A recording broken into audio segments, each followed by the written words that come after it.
G'day guys, we're off for another little adventure. We've had a chance to get away in the coaster this time. Now, last time you saw us we were in the camper trailer and we had a few problems on that trip, and it convinced me to sell the camper. We put it up for sale. It was advertised on Saturday night and the following Sunday morning it sold, so pretty good. Never sold anything that fast in my life.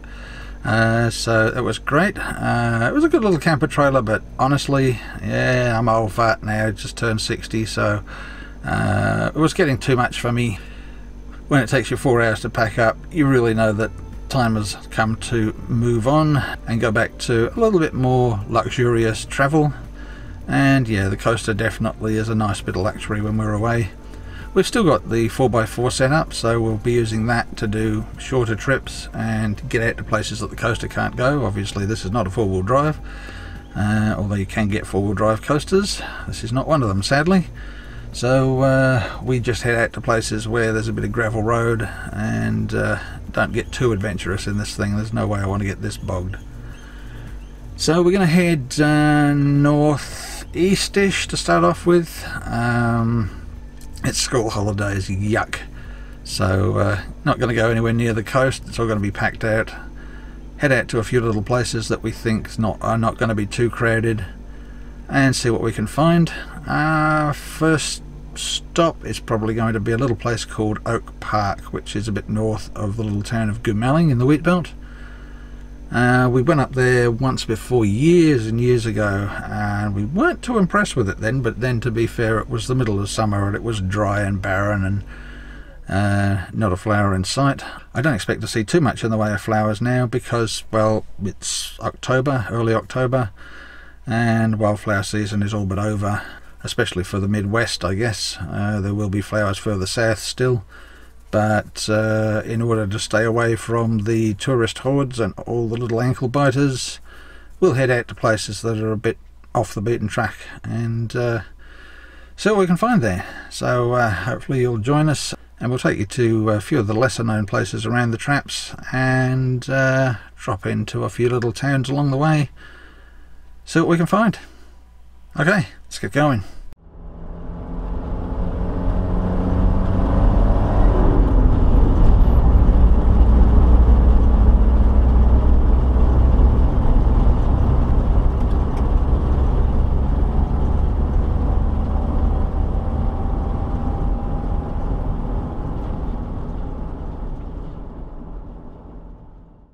Our first stop for this trip is a little place called Oak Park. It's about 20 kilometres north of Goomalling. Quite a nice little spot. We found ourselves a nice flat little area here. Now the place is named for the presence of she oaks, not English oaks. It's sitting on the northern end of what is mostly a dry lake bed. Occasionally you get water, but not that often. There is a little bit of water around at the moment. We are now just at the very beginning of October. Unfortunately, the wildflowers have gone, if there were any here. Everything now is looking a bit dry, heading towards summer. I'm up early in the morning to avoid the flies, so just going to take a wander around and have a little look at the place. There are quite a lot of flies here at the moment, but a beautiful quiet little spot. Facilities include a shelter, tables, seats, a toilet, there is a bin, and dogs are allowed here. So and it's also a free campsite, so yeah, decent little place to stop for a night or two if you're out this way. The place where we're stopped with the coaster is the site of an old school. Now I'm not even going to begin to try and pronounce that word, but it was here from 1913 to 1920, not very long. But yeah, very nice little spot in here, partially surrounded by trees. And you'd think we're the only people here. There are another couple of campers down by the water, or closer to the water. So we'll just take a wander around and have a look at everything.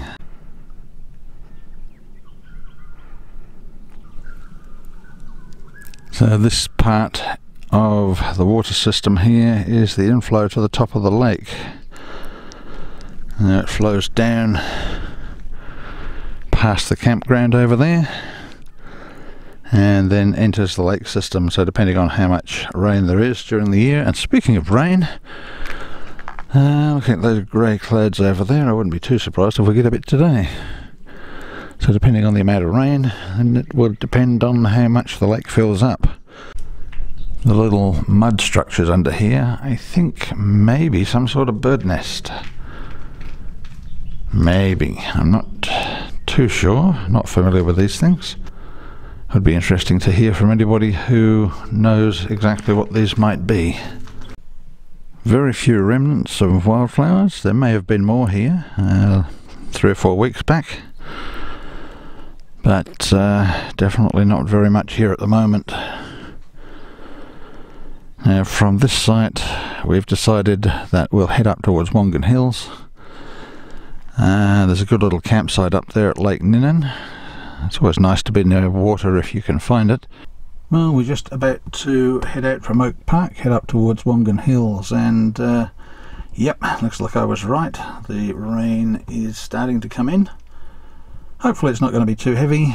I want to shoot into town, have a look at the tourist bureau. They have some interesting things there occasionally, especially books. And like to spend a bit of money in the local towns if we can.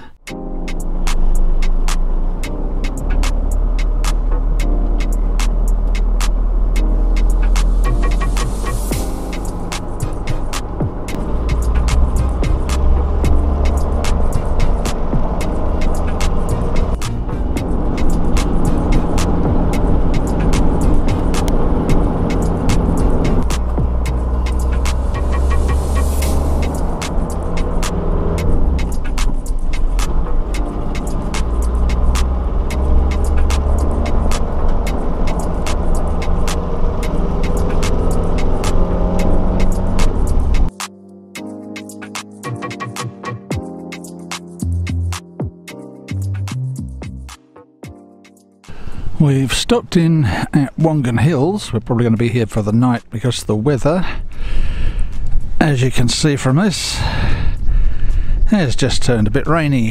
Not exactly unusual for our trips. But thankfully they have a 48-hour rest stop for self-contained RVs, which we certainly are. So we're just going to wait out the bad weather and then see how things go tomorrow. It's supposed to be clearing up. Unfortunately we did hear a bit of an unusual noise coming from the engine. Had a bit of a listen to it. It seems to be something to do with exhaust, although I'm not sure. I'm certainly no mechanic. But we've got a bit of a strange sound as we're accelerating. When you're not accelerating it's fine, but yes, this noise just continues when you accelerate. Thankfully, the bad weather has now gone. Beautiful, crisp, sunny morning in Wongan Hills. And we've been told there are still a few wildflowers around the area, so we're going to go out and have a look today. And keep an eye on the engine, see how that performs. I think we're pretty much stuck here until Monday, until we can get somebody to have a look at it for us. It's a bit iffy to start going long distances with an engine that's making funny noises.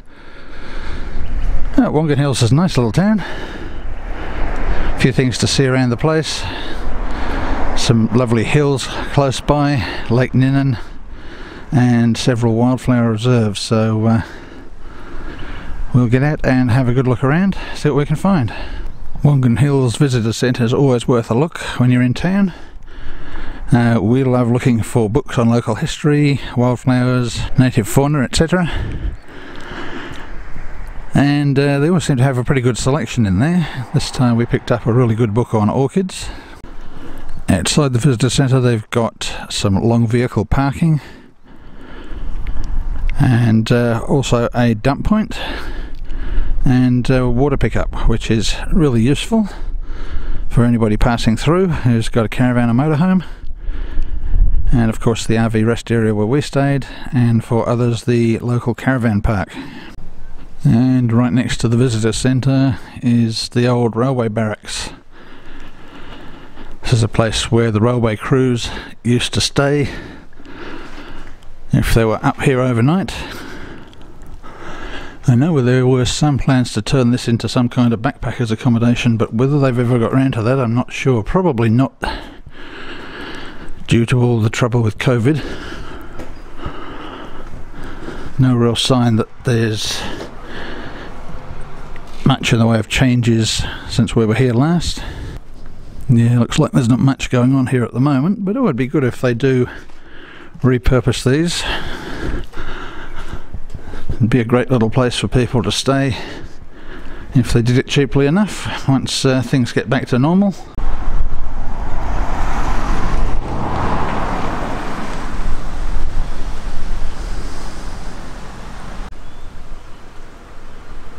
I think Wongan Hills would be one of the little country towns that's really made a big effort to attract people. Nice facilities, everything clean and modern.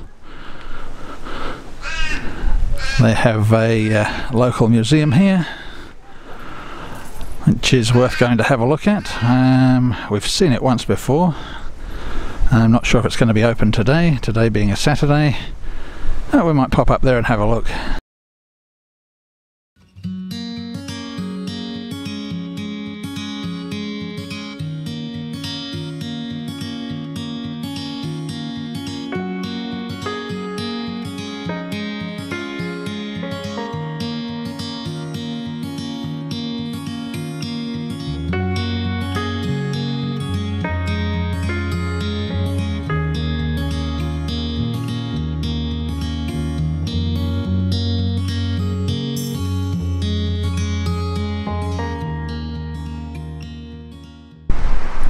Part of the complex here with the visitor centre is an arts centre, local arts centre, arts and crafts.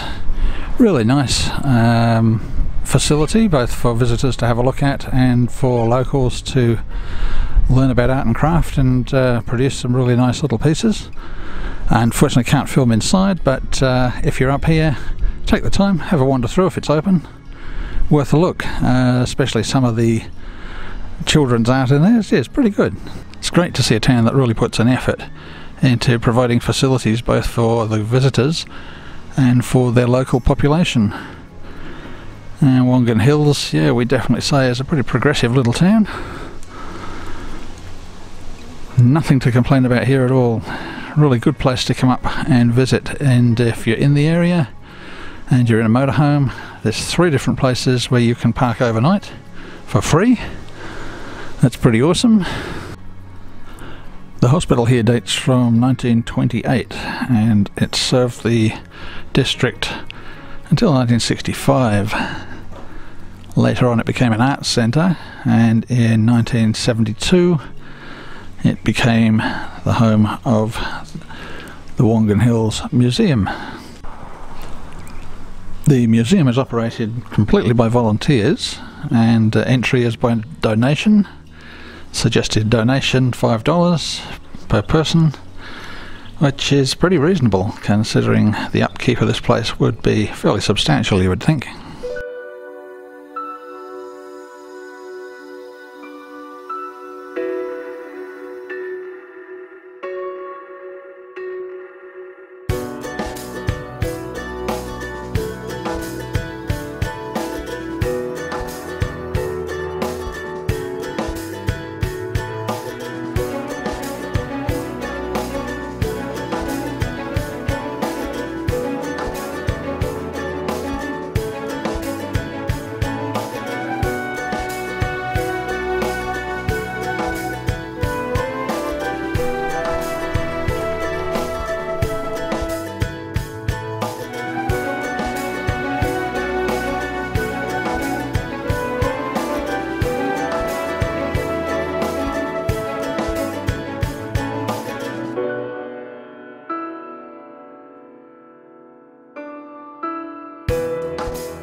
Good selection of old farming machinery for anyone who's interested in that sort of gear.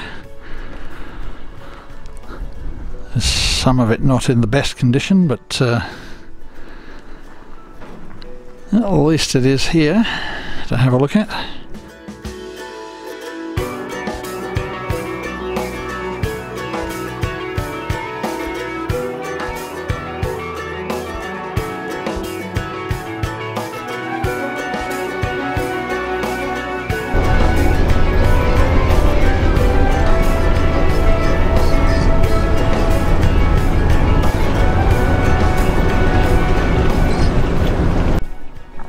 We've come out to the Gathercole Nature Reserve, named after Herbert Gathercole, who settled here as a farmer in 1925, so not quite 100 years yet, but getting close. Would have been quite a different place to live way back then.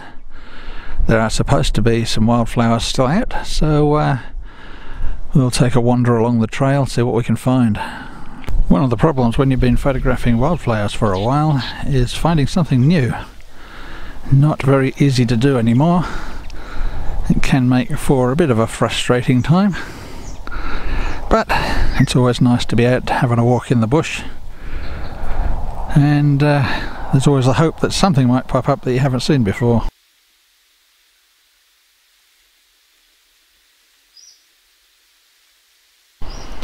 These particular flowers are something I'm not sure whether I've seen before, but looking at the configuration of them, I got a feeling they're not native. They could be weeds, because there's a fair few weeds in the reserve, unfortunately. Even though it's early October, still a few wildflowers out, so yeah, glad we came out and did the walk. Nothing new, but always nice to see good displays of wildflowers, and yeah, not a bad display here at the moment.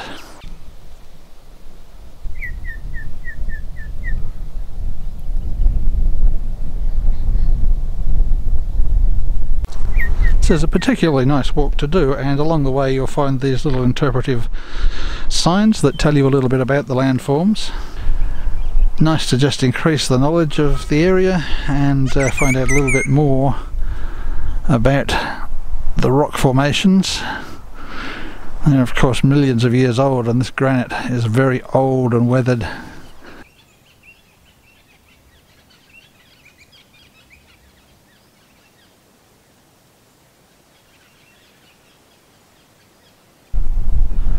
Some particularly interesting rock formations up here.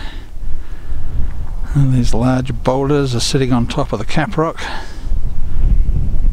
Quite a field of them up here. I think this may be the end of the walk. I can't see any other trail markers. They've been pretty visible along the trail up until now, but looking around I don't see any others from here. A little bit sadly the signs don't tell you how far along on the walk you are and whether this is the end of it. But yeah, still a really nice walk to do. Quite a good day to do it, although the wind is pretty cold. And my fractured ankle, which I did almost a month ago, or just over a month ago now, is still quite painful, but nothing like getting out and using it to get it to heal, I guess.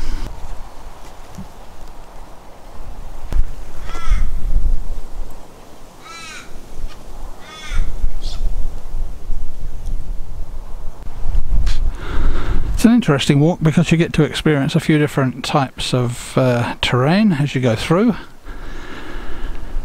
Some little shady areas like this with trees, and then open rocky barren areas